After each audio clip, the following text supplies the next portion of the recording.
Ofisi ya mkurugenzi mtendaji kupitia akaunti ya Amana ilipokea fedha kiasi cha shilingi milioni 250 kwa ajili ya ujenzi wa kituo cha afya kata ya Gumbiro. Kazi hii ya ujenzi wa mradi ilianza rasmi tarehe 26 mwezi wa 8 2025 na inatarajiwa kukamilika tarehe 26 mwezi wa 11 2025. Ujenzi wa jengo la wagonjwa wa nje yani OPD ambao ilikuwa inagharimu kiasi cha shilingi milioni 183,748,721. Ujenzi wa kichomea taka kiasi cha shilingi milioni 14,084,200. Ujenzi wa mashimo ya kondo la nyuma na shimo la majivu yani plastic na ashpit.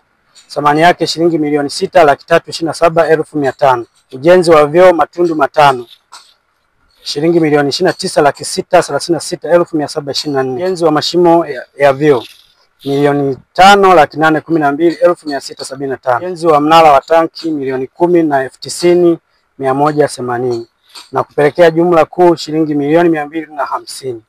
Kazi iliyokwisha tekelezwa: moja, ujenzi wa kichomea taka ambapo tayari imeshakamilika yani incinerator. 2, ujenzi wa mashimo, shimo la kondo la nyuma, shimo la majivu yani placenta pit na ashpit. Kazi zinazoendelea: ujenzi wa jengo la wagonjwa wa nje, hatua ya plasta ndani na nje, uwekaji wa dirisha za chuma, kuinua kuta baada ya bimu kwa ajili ya upigaji wa kenchi na kuanza kuwezeka. Ujenzi wa matundu matano ya vyoo, hatua ya umaliziaji yani finishing.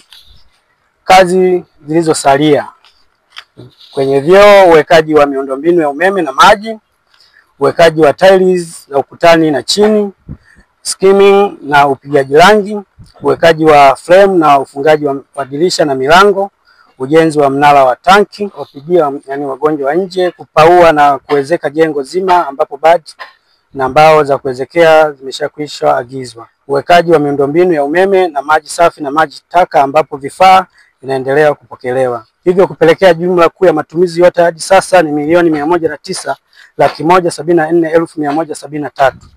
Fedha iliyosalia baada ya matumizi tajwa hapo juu ni kiasi cha shilingi milioni 140,825,827. Namshukuru Mheshimiwa Rais Dr. Samia Suluhu Hassan kwa kutupatia fedha kwa ajili ya ujenzi wa kituo hiki cha afya, kwani kitasaidia kuokoa maisha ya watu na kupunguza vifo vya kina mama wajawazito na watoto wachanga.